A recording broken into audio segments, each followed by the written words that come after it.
Boa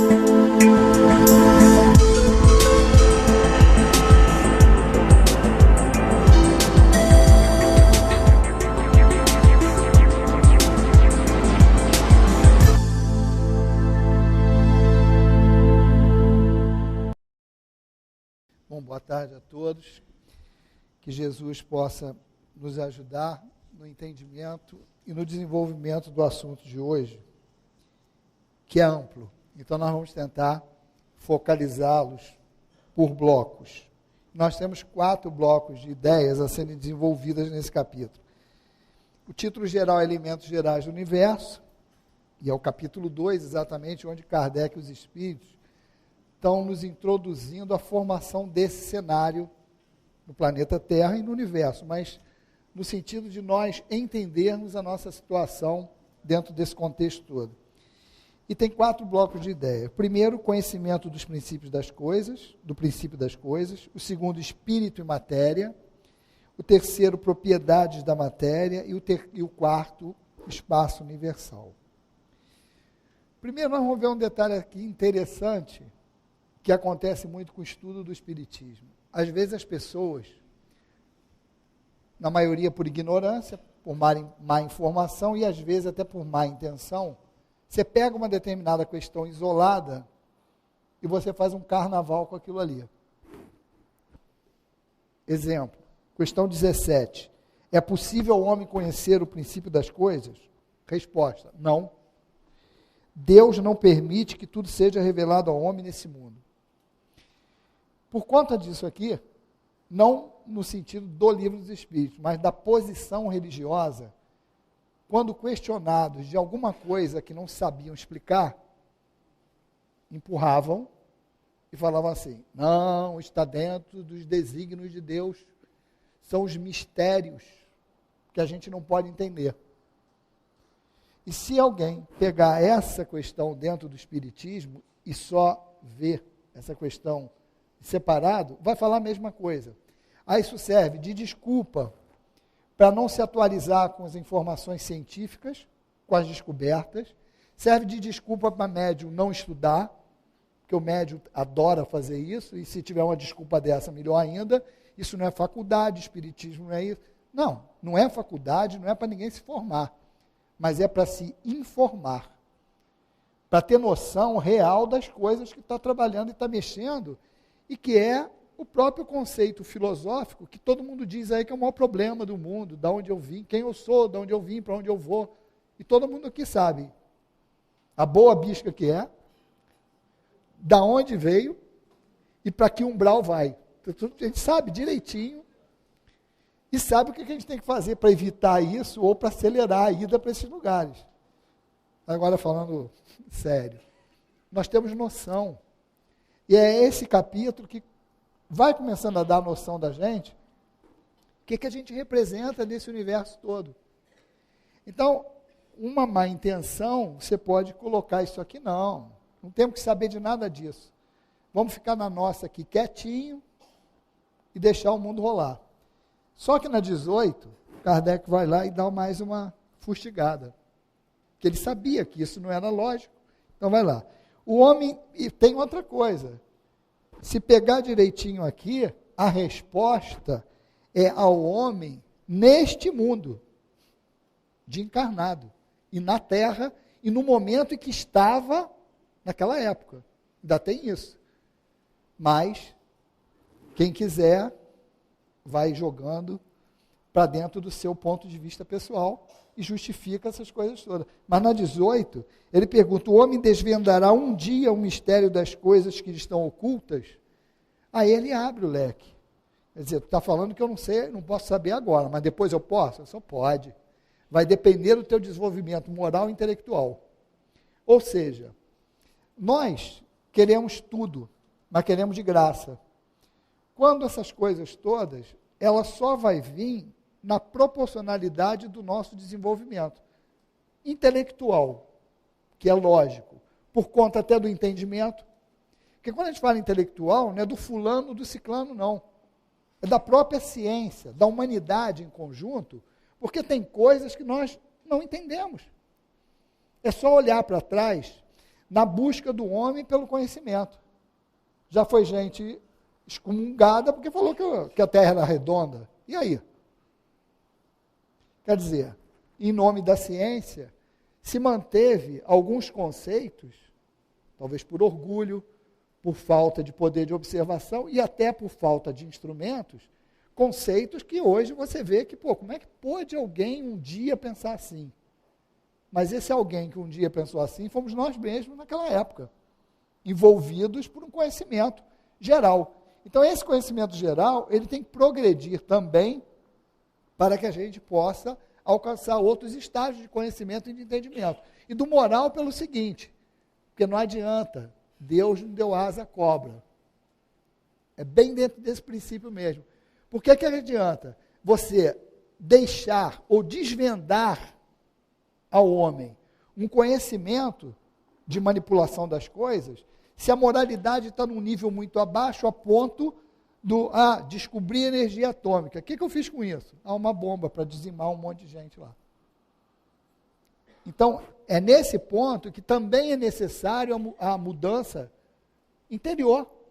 É necessário a moralidade estar presente, a ética, tudo isso que hoje está tudo assim, vamos fazer isso. É isso mesmo que vai acontecer. Mas só quem está esperando que isso aconteça por milagre pode esperar deitado, porque em pé e sentado vai cansar. Se a gente não se mexer, isso não acontece. Isso não é presente, é conquista. Isso é trabalho de cada um. Não é meu trabalho com você apontando para o teu erro, nem querendo te consertar, não. É o trabalho de cada um de nós que estamos aqui, de vocês que estão aí, olhando cada um para dentro de si e tentando se melhorar. E entender e compreender as coisas. Não mais engolir, sem mastigar. Então, dentro desse conceito, ele fala, não, está tudo aberto aí. Mas você tem que fazer por onde? Porque todas as comunicações, aí vamos ver o próprio Jesus, que já falou logo, tenho muito para vos dizer, mas vós não entenderias. Pronto.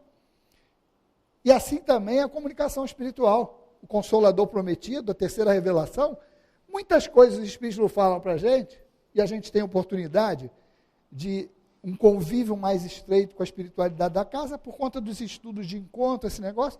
Então, tem muitas coisas que a gente vê, que eles querem falar para a gente, mas vocês não vão entender isso, não. Daqui uns 300 anos vocês vão entender isso. E caramba, 300 anos, vou morrer, voltar, ainda não vou entender isso. Mas o Espírito eterno. Então, são alguns conhecimentos que nós não temos acesso, é porque não temos condição de entender. Então, é aquele negócio, da pérola para porco. Muita luz para o cego. Então, é um ponto que nós temos que buscar alcançar. Eles chegam ao limite máximo que eles podem para ajudar a gente. Agora, nós temos que levantar a mão, fazer um esforço para pegar. Não ficar assim, só vem a nós, e ao vosso reino nada. Quer dizer, pouco esforço, não existe isso.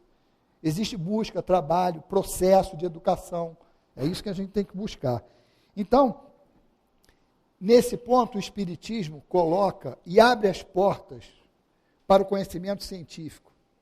Olha, dentro da doutrina espírita, não só a ciência é bem chegada, como vocês podem vasculhar o que quiser aqui, que não vai encontrar contradição no conhecimento espírita. E é exatamente isso. E se encontrar alguma coisa, olha só, ainda tem a humildade, os espíritos, de falar isso. Se encontrar alguma coisa, isso Kardec colocou, a gente tem que olhar, é verdade mesmo? Incorpora. E até hoje não teve nada que a gente tivesse que mudar de conceito por conta de alguma descoberta. E hoje esse capítulo, ele nos dá um monte de motivos para justificar isso. Mesmo naquelas condições que o nego fala assim, os espíritas falam que tem planeta habitado, manda a sonda lá, não vê nada. Não vê porque está procurando algo numa faixa vibratória que não detecta. Não está procurando o que tem que procurar. Ou não está procurando como tem que procurar. Faltam instrumentos para tal. Então, a ciência, ela surge aqui, e os espíritos a colocam, não como inimigo da religião, mas uma parceira, que nem ia trazer um pensamento puramente científico, vamos dizer assim, elitista para dentro da casa espírita. Não, não é isso não. É mostrar o pensamento espírita que tem dentro o pensamento científico que tem dentro da doutrina. É o contrário. Esse capítulo aqui, se nós observarmos atentamente, todo o princípio da física quântica está aqui. O que é tão falada hoje, que o pessoal até bota mais complexo do que é. Também não entendo por que isso, mas tudo bem. Talvez fica mais bonito, fica mais legal. Tu não conhece, eu conheço. Eu acho que parte por aí. Mas se faz questão de enfeitar o pavão mais do que ele é, quando dentro do conhecimento espírita, desde a época da codificação, isso é colocado. Então vamos lá. Fora isso, na pergunta 20 tem outro detalhe legal para a gente ver. Fora das investigações científicas, é dado ao homem receber comunicações de uma ordem mais elevada sobre o que escapa ao testemunho dos sentidos? Resposta: sim. Se Deus o julgar útil, pode revelar o que a ciência não pode explicar. Revelar como? São as revelações espirituais. São as revelações dadas pela doutrina espírita através dos espíritos superiores, através de médiuns confiáveis. Não é em qualquer lugar, não é com qualquer médium, não é com qualquer espírito. E, pô, aí, como é que eu vou saber? Pega o livro dos médiuns, bota debaixo do braço e vai lá ler. É o manual da comunicação com o plano espiritual. O próprio Kardec, na época, falou, olha, o maior escolho desse negócio todo é a identidade dos espíritos, é saber o que é falso, o que é verdadeiro, ou seja, não tem outro caminho senão se instruir.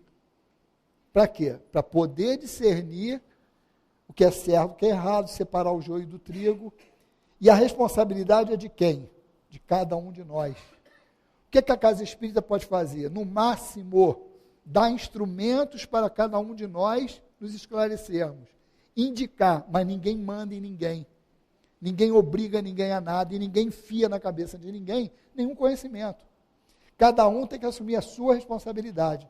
Porque não sou eu que vou me responsabilizar pelo teu progresso, nem vice-versa. Nem pode ser assim. E nem botar na mão dos espíritos a minha evolução. Ou botar a culpa no obsessor do meu atraso. Aí é mole. Nós já fizemos tudo isso durante todos esses milênios daí para trás. Sempre botamos a culpa em alguém que está fora de nós. O resultado é que a gente ainda está aqui num planeta de provas e expiações, ou melhor dizendo, o planeta nosso ainda é de provas e expiações. Que é o contrário, o planeta ainda é de provas e expiações porque nós damos espaço para isso. Ele só vai deixar de ser planeta de provas e expiações o dia que nós formos espíritos regenerados, e não o contrário. Às vezes a gente raciocina totalmente o contrário, como se fosse por decreto em determinada data o planeta deixou de ser de provas e expiações, agora é um planeta de regenerados. É como se você exigisse que o presidente baixasse uma ordem, a partir de amanhã ninguém vai roubar, ninguém vai matar, ninguém vai mais ser corrupto, ninguém vai corromper. Vocês acreditam em Papai Noel? Nem eu. Então a gente não pode acreditar nisso. Acreditamos até um certo tempo, agora não pode mais acreditar nisso. Tem que botar as coisas em dias. Então é nessa hora que a comunicação dos espíritos nos serve de revelação para adiantamento. Aí entra aquilo. Para quem essas revelações são dadas? Para quem tem olhos de ver, ouvidos de ouvir. Não adianta. Qualquer coisa que você fale, está lá, se você pegar na obra básica, tanto no capítulo 14 de Fluidos da Gênese, como alguma coisa, está aqui, ó, toda a matéria existente no universo deriva de um único elemento. Aí hoje você olha para a ciência, está procurando a partícula de Deus, o bóson de Higgs. E o bóson de Higgs não é essa partícula primitiva não, está no meio do caminho. Hein?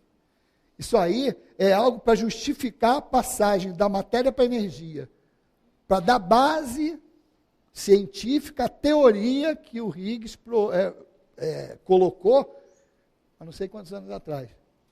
Mas ainda bem que ele viu vivo o pessoal tentando detectar. O problema não é nem quebrar essa partícula, o problema é detectar, é observar. Bom, mas isso a gente vai ver mais na frente. Nesse ponto, a ciência, ela mais do que qualquer coisa, é uma aliada da doutrina espírita. Sendo que uma diferença, e um negócio legal que a gente vê, o conhecimento espírita é maior do que o científico. Sabe por quê? Exatamente por causa da pergunta número 20. Por causa da revelação. O que eles estão tentando encontrar, descobrir, comprovar hoje, nós já tínhamos a informação por revelação dos Espíritos. E assim continua sendo. Uma revelação é algo. Vê lá a definição disso na Gênesis. Revelação é algo que, se alguém não te informasse, você demoraria muito mais tempo para descobrir sozinho. E qualquer um nesse ponto pode ser revelador em função do outro. Eu posso pegar, ter um amigo que é jardineiro, que entende de tudo, e o cara pode chegar e me passar todos os truques do manuseio da terra, das plantas, coisa que eu não sabia. Ele é meu revelador.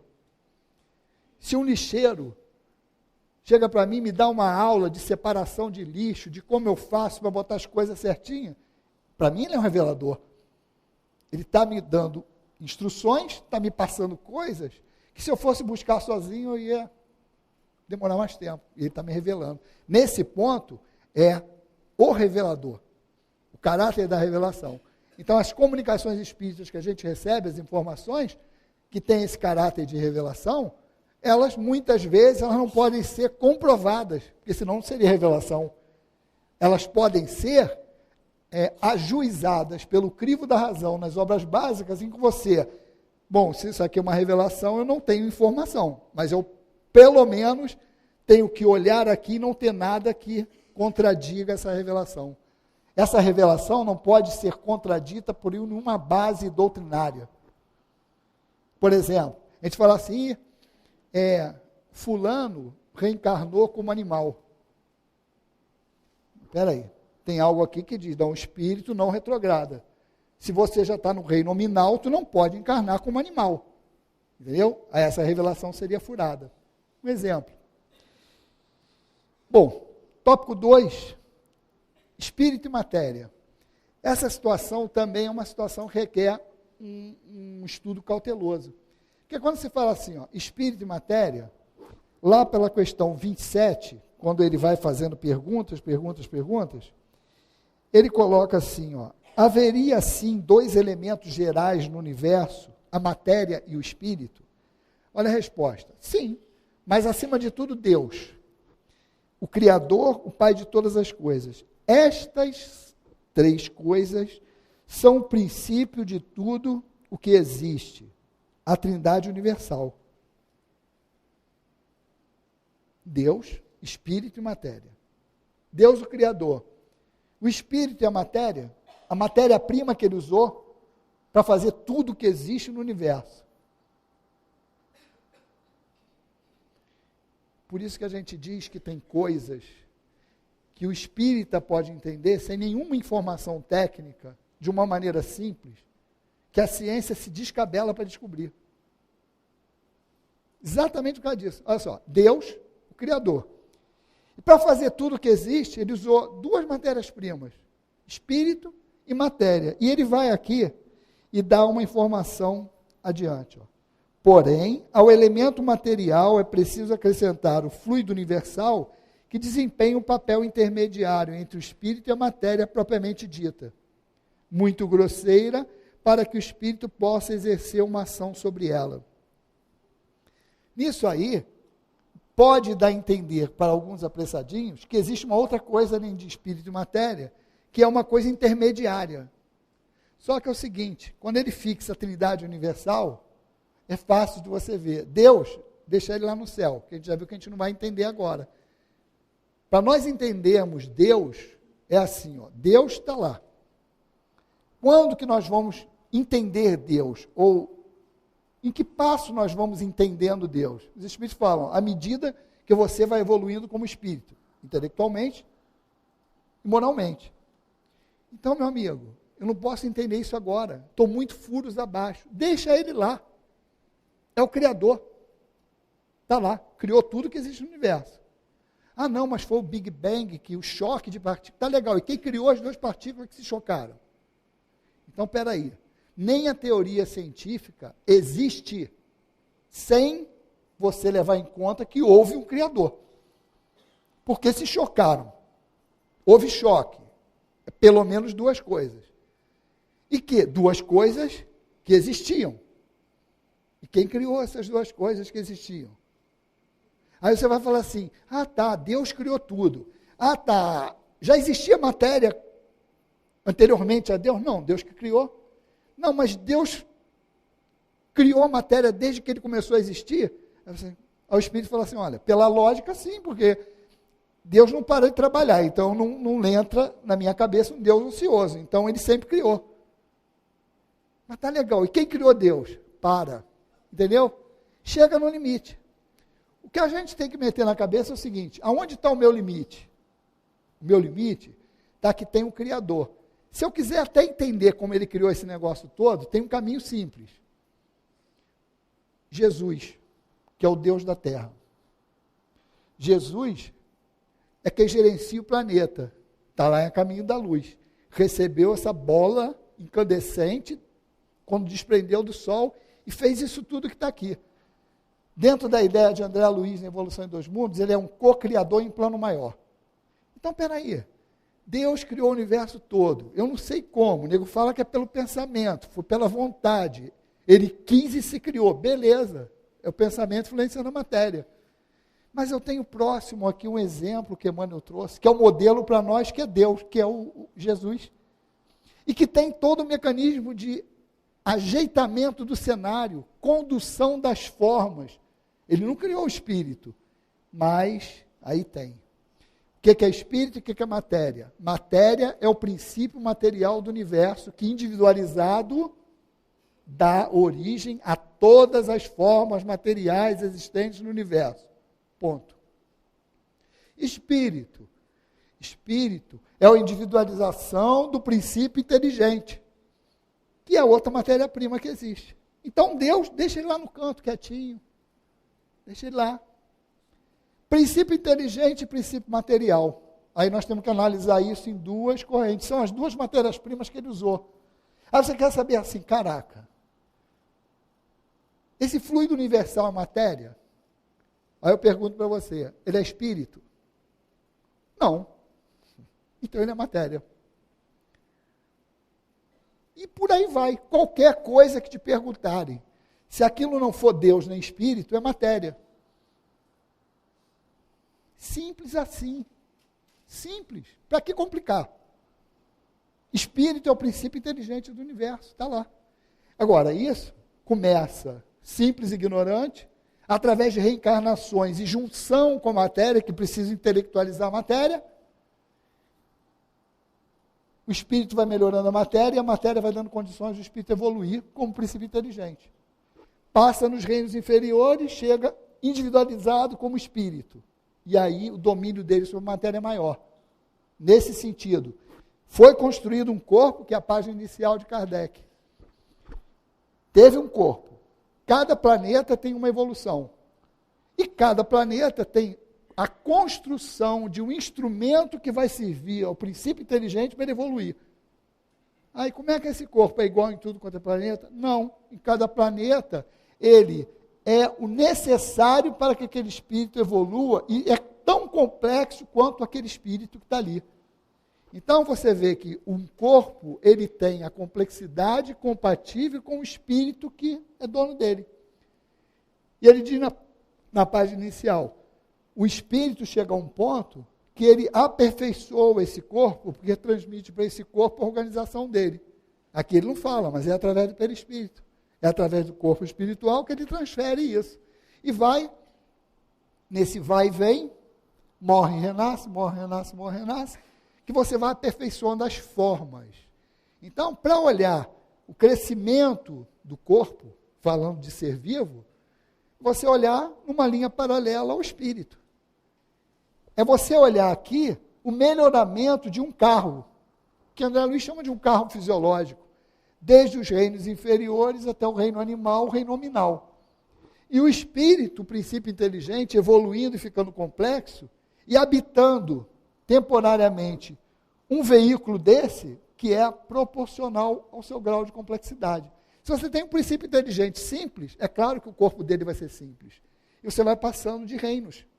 Até você chegar a uma complexidade, você, opa, já tem um corpo aqui que dá para eu meter um espírito aí. E daquele ponto para frente, uma parte encarnou espírito, virou homem. Aí vem aquela subida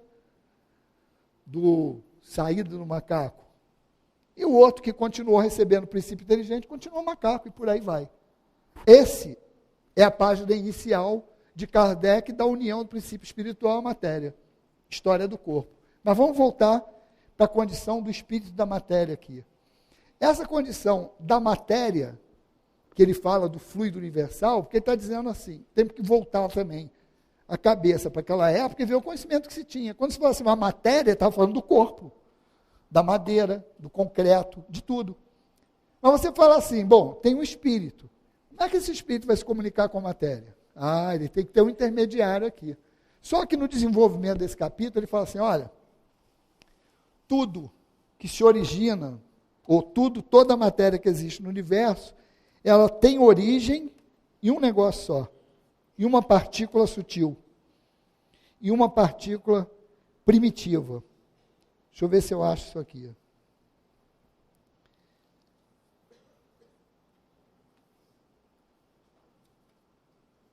Antes disso, tem outra coisa também.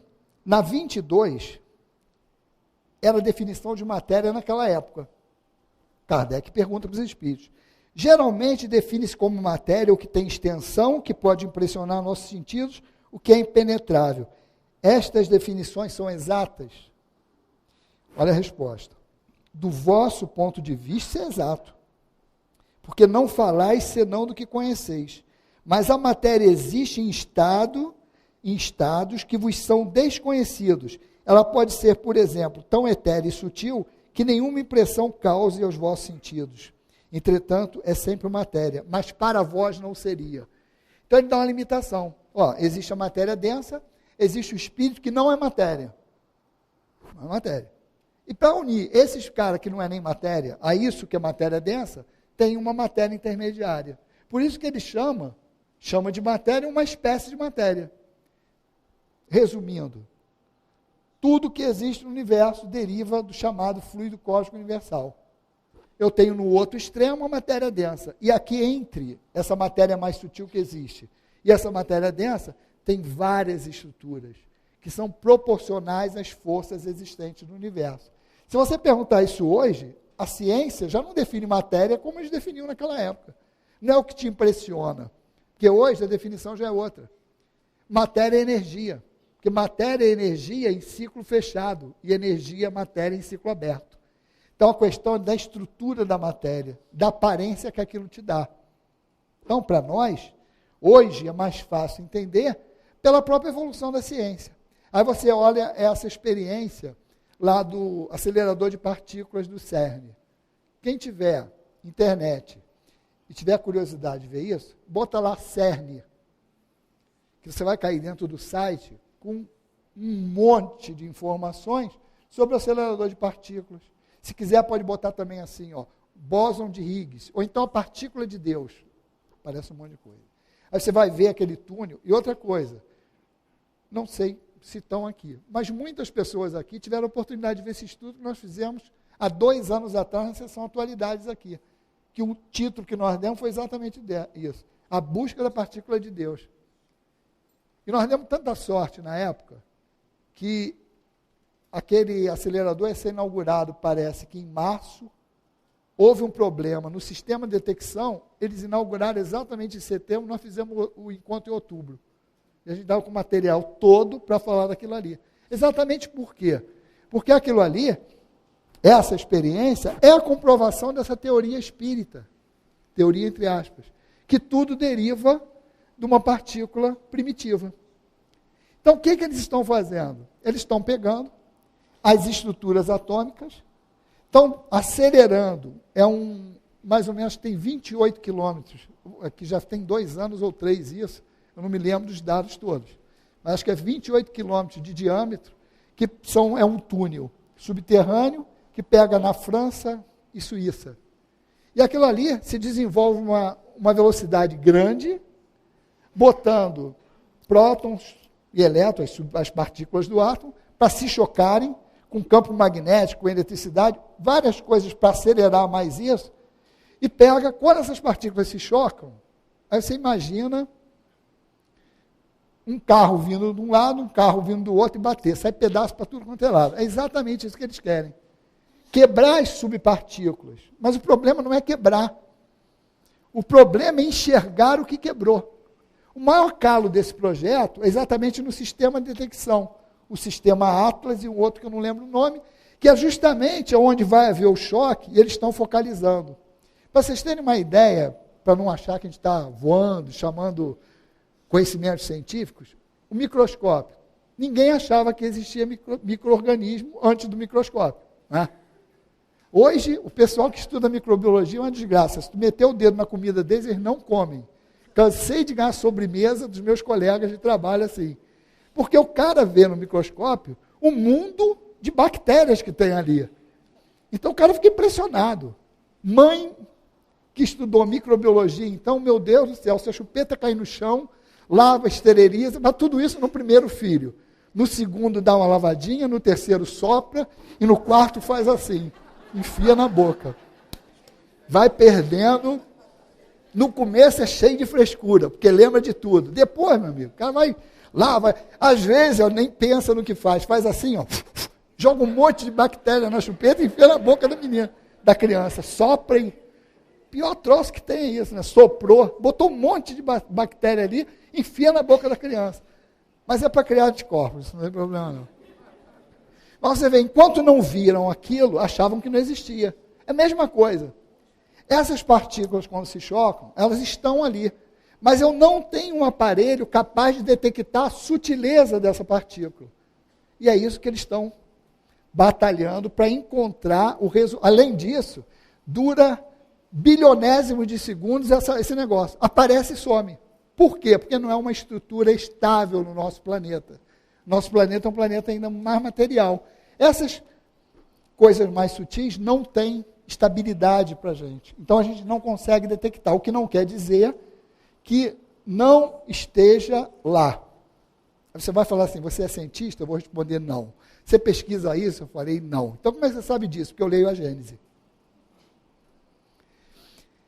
O capítulo 14 da Gênese tem um desenvolvimento lá que ele fala assim, bom, aqui na Terra tem fluido cósmico universal puro? Assim, tem. Só você pensar no álcool hidratado. O que é álcool hidratado? É o álcool puríssimo com moléculas de água. É o que o nego batisma para botar no nosso carro. Pronto. Quando falando de álcool. Gasolina também. Mas ele dá o exemplo do álcool. Ele fala assim, olha só, nesse álcool hidratado, vamos dizer que tenha 70% de álcool puro e 30% de água. Mas não tem 70% de puro? Tem. Então aí dá essa comparação para o fluido cósmico, universal puro. Tanto que quando a gente fala assim, Jesus quando encarnou, quais as moléculas que ele pegou para ele? Aí todo mundo fala, as mais puras. Exatamente. E ninguém vê. Como também não vemos o ar que respiramos. Mas o ar que respiramos, nós temos instrumentos que detectam o que está ali. Sabe até a composição. Então a questão é de instrumento para detectar. Eu não consigo ver fora da minha faixa de frequência, seja na audição, na visão. Como a gente fala assim, apito de cachorro. Esse é o exemplo mais velho, mas ainda continua valendo. Apito de cachorro, quem escuta é o cachorro. Eu não escuto. Se eu estiver escutando, o que a gente vai ter que fazer? Procurar, não um veterinário, é um médico. Não é veterinário.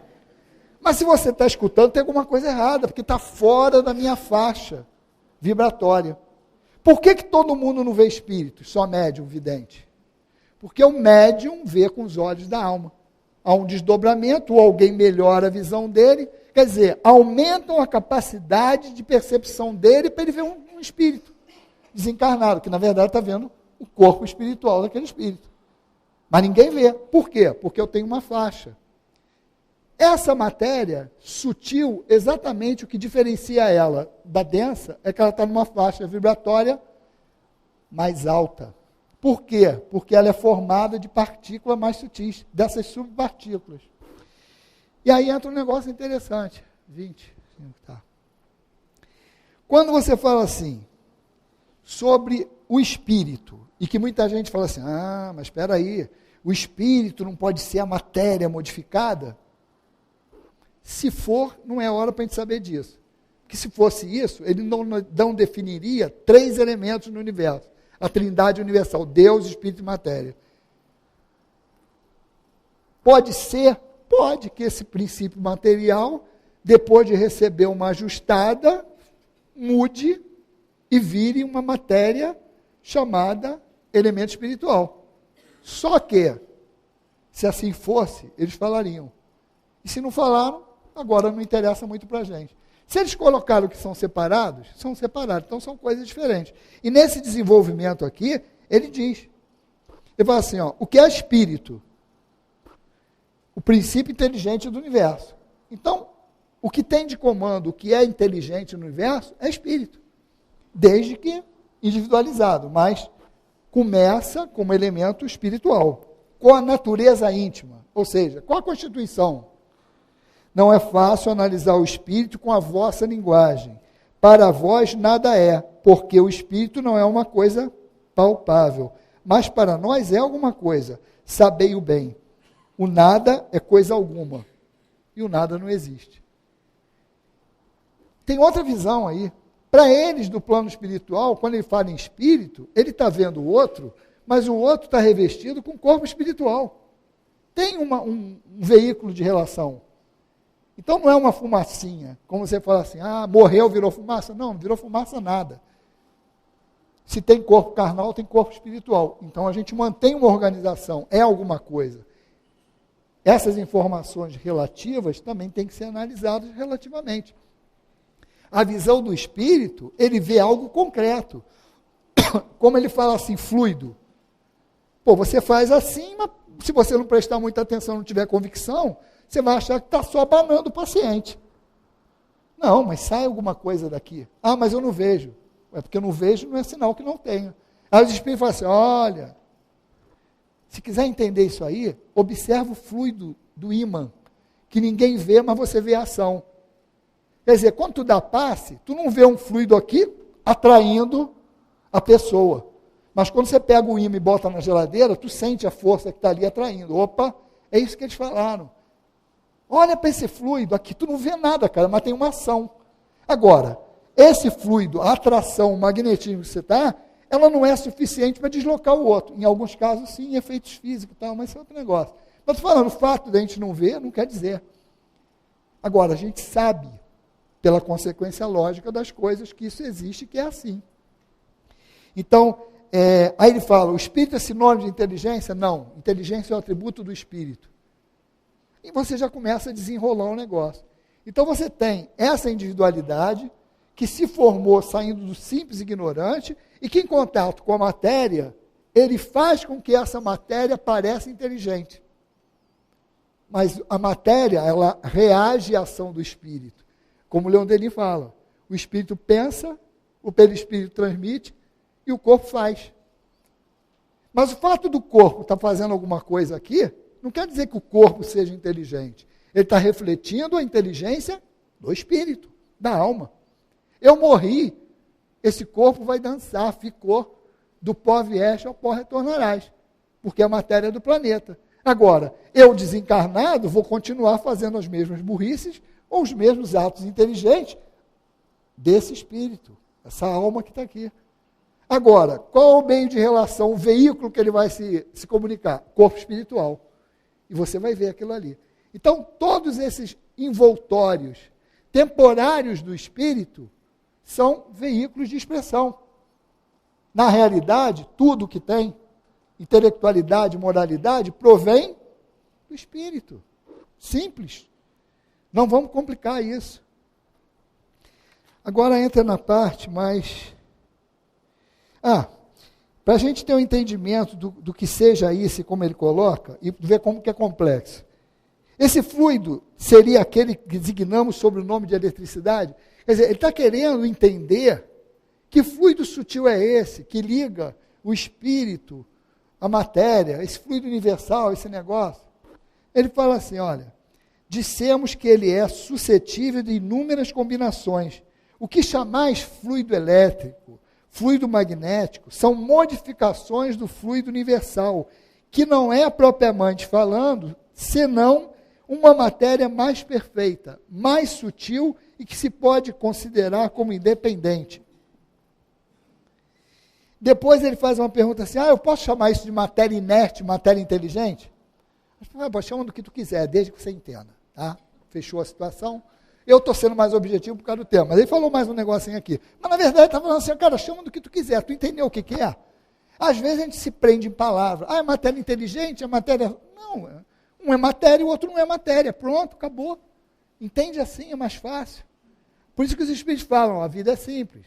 Vocês que complicam. E realmente a gente chega à conclusão que a gente complica mesmo. Bom, nós vamos entrar na terceira parte, que é a propriedade da matéria. Para a gente ver isso, eu vou pedir a ajuda de uma figura que a gente pode botar ali, um elétron. Um elétron é o seguinte, é um núcleo com partículas positivas, que a gente chama de próton, e partícula negativa, partícula neutra, que a gente chama de nêutron.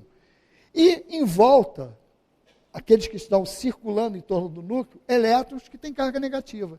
É igual um sistema planetário, um Sol, planetas girando em torno. Isso é universal.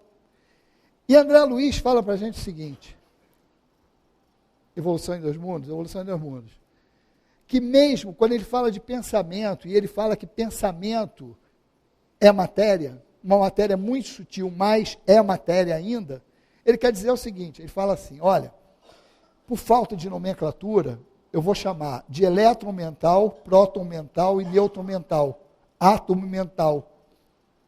Não tem outro nome para dar, vou chamar disso aqui, tá? Mas vou dar outra informação.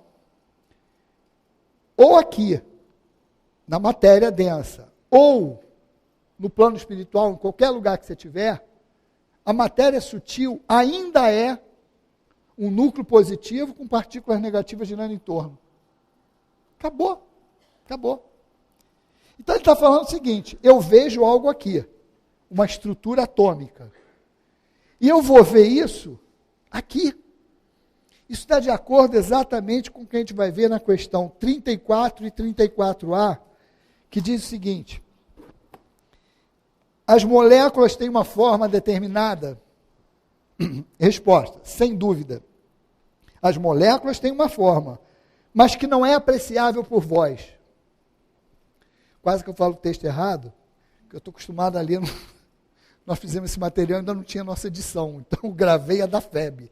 A nossa está mais em ordem direta. Quase que eu derrapo. Pô, estou acelerando, porque tem que falar muita coisa com pouco tempo. Eu fico cansado. Eu já falei que isso aqui dá umas 3 palestras, assim, 20 questões disso aqui, isso dá um encontro, isso aqui, covardia botar isso numa palestra só. Não é? Eu já reclamei, ó, isso já caiu para mim 2 vezes. Eu já reclamei da outra vez, falei assim, olha só, isso é muita coisa. Toda vez que eu acabo esse tipo de estudo aqui, não dá nem para respirar, cara. Eu estou fazendo hora aqui, é para respirar mesmo. Não é mole não, pô. Mas vamos lá, vamos continuar, que falta pouco tempo, 10 minutos. Subpergunta A. Esta forma é constante ou variável? Então ele fala assim, olha, molécula tem uma forma? Eu falo, tem, mas você não é capaz de ver não. Você não pode ver. Eu falo, pô, como? Eu vejo, aparelho dá para ver.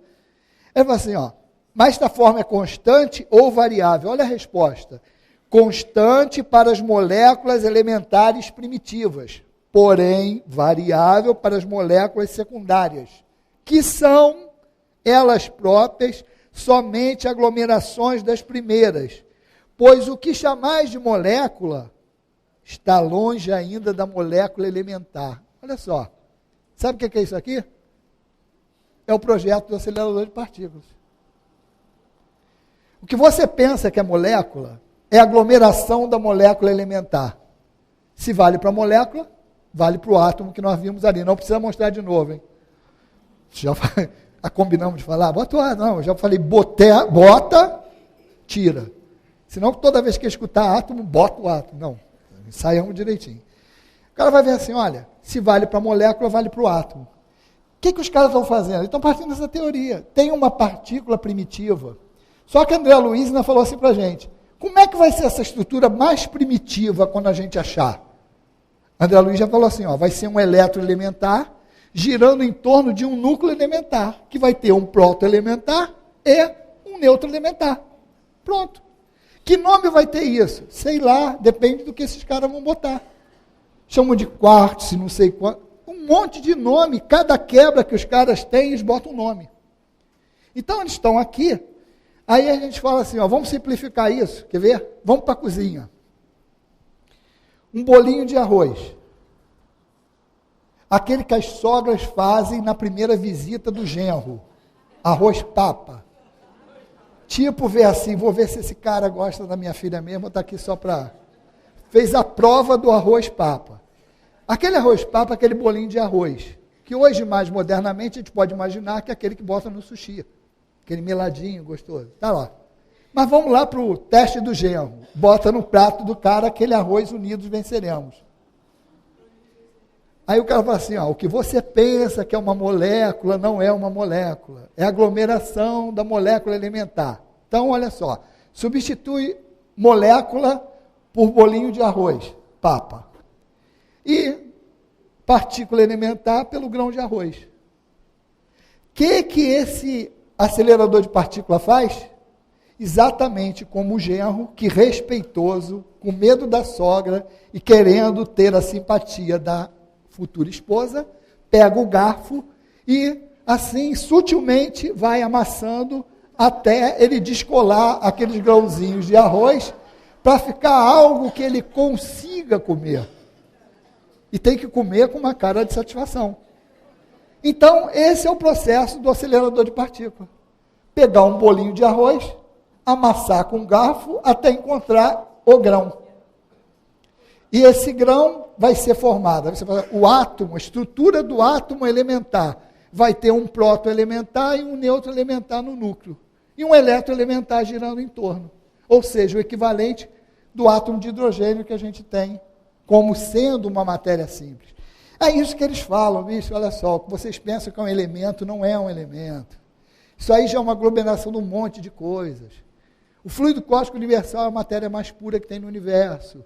Tudo que existe fora disso é uma estrutura em que tem forças atuando sobre essas partículas para juntar. Aí existe um negócio que a gente fala que é estabilidade. Então, vamos supor que cada um de vocês fosse uma partícula. E tem um exemplo que está na observação aqui, que Kardec coloca naquela época já, para justificar os fenômenos de alteração da matéria pelo pensamento. Ele fala assim, olha, por que o princípio de tudo está em tudo? Porque, na verdade, você pode chamar de hélio, de hidrogênio, do que for, mas, na realidade, o que muda de um elemento para o outro é o número de partículas que o compõem. Porque todos eles são compostos de prótons, nêutrons e elétrons. Para não falar nas subpartículas, vamos ficar só nesse nível. Então, o que acontece? Esses caras se combinam. Se combinam e formam outras substâncias. Então, todo mundo conhece H2O, né? Você até estuda, lembra pelo menos de ciência, um negócio que ninguém enfiava na nossa cabeça, era a fórmula da água, H2O.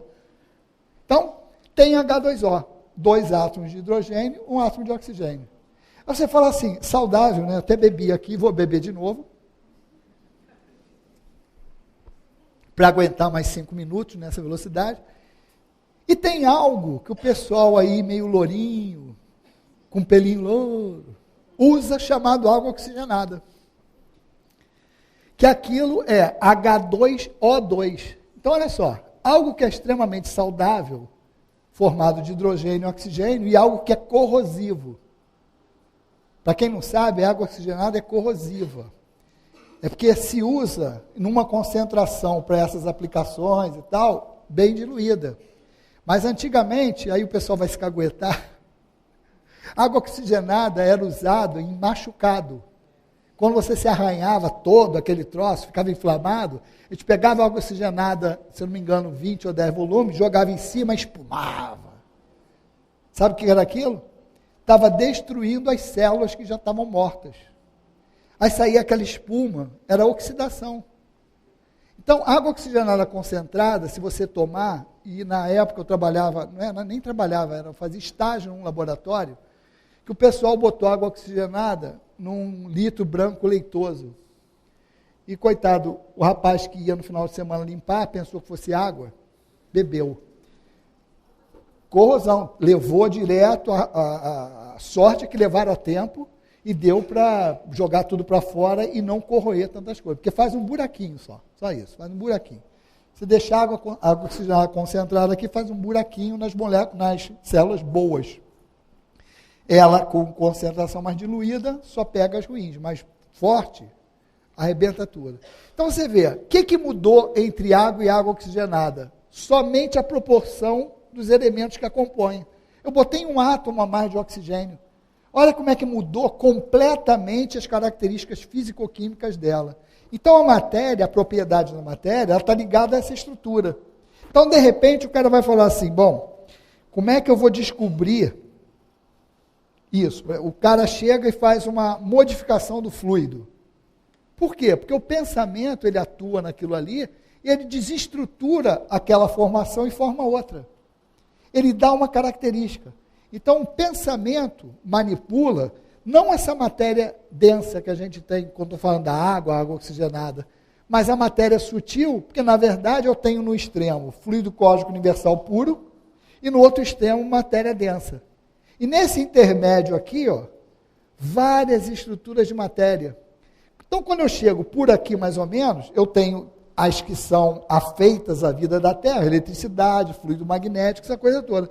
Mas aqui eu começo a entrar nessa que já é invisível, esses fluidos que manipulamos no passe. Então, o pensamento, ele atua exatamente nessa molécula mais sutil, no átomo sutil. E é pelo pensamento que a gente modifica essa matéria e dá qualidade a ela. Quem que estiver interessado, lê Gênesis capítulo 14, nos fluidos, onde ele fala lá, existe tantos quantos, quando sentimento, você qualifica o fluido. Então ele pode ser dulcificante, pode ser adstringente, pode ser várias coisas, dependendo do sentimento que você dá. É por isso que quando a gente pensa, a gente atinge o outro. Por isso que quando a gente chega perto de alguém, a gente sente algo agradável, ou não. É porque o pensamento daquela pessoa está modificando o fluido que está em volta dela, e cada um de nós tem um pedacinho de fluido. É o que os orientais chamam de aura, e que André Luiz chama de psicosfera. Ainda tem 2 minutos. O que acontece? Aqui nesse ambiente é como se a gente estivesse entrando numa piscina cheia de fluido, de diversas faixas vibratórias. O cientista falaria que existem várias dimensões coexistindo. A gente fala que existem várias matérias de diversas condições vibratórias. Umas você vê, outras você não vê. O que você não vê é porque está fora da tua faixa de alcance. Estou desencarnado, vou ver tudo? Também não. O Hubble viu tudo? Não. O Hubble acharam que ia olhar para lá e ia ver poucos espaços sem nada, que é exatamente a parte quarta. Espaço universal. Primeiro ele fala, é infinito ou ilimitado? É infinito, porque se tivesse um limite, você fala, tá, o limite é onde? Aqui. Tá, o que tem depois? É doideira, vai entrar em paranoia. Então, é ilimitado. Aí ele fala assim, existe o vazio absoluto? Antigamente, eu não sei quanto tempo, fala assim, não, vamos fazer vácuo. Em laboratório, a gente pegava, não, vamos fazer vácuo. E você puxava aquilo tudo. Se achava que no espaço você tinha o vácuo absoluto. Depois ele falou assim, não existe mais isso. Então não existe nenhum lugar do universo que não exista matéria. Mas o Hubble mostra lá e vê um monte de lugar que você não vê nada. Aí eles chamam de matéria escura, porque ele não vem. O que quer dizer? Que o meu aparelho não detecta a matéria que existe ali. E os caras ficaram meio preocupados, porque eu não sei o percentual, tá? Vou chutar o percentual assim. Eles acharam que iam ver 65% do espaço ocupado. Aí inverteu, foi o contrário. Ele viu só 35%. Ou seja, tem mais matéria no universo que o meu aparelho não consegue detectar. Mas que tudo que está ali, existe alguma coisa ali? Existe. Por isso que eu mando sonda para um lado, sonda para o outro, e não detecto. Por quê? Eu quero detectar carbono, hidrogênio, água. Meu amigo, tem um mundo de coisas que a gente não conhece. E graças a Deus nós temos a doutrina espírita para nos ajudar a conhecer isso. Meu Deus do céu, é muita coisa. Então eu vou falar para vocês assim, quem tiver interessado, esses estudos mais voltados para matéria, magnetismo, essa coisa, encontros de medicina espiritual, parte científica. Se quiser assuntos assim, já fizeram, vem na atualidades. Que atualidades a gente pega um tema cada ano e desenvolve por essa ótica, usando esses conceitos. Não com pensamentos científicos. Não precisa ter pensamento científico. Basta ter conhecimento espírita. Que Jesus nos abençoe. Ai, meu Deus do céu.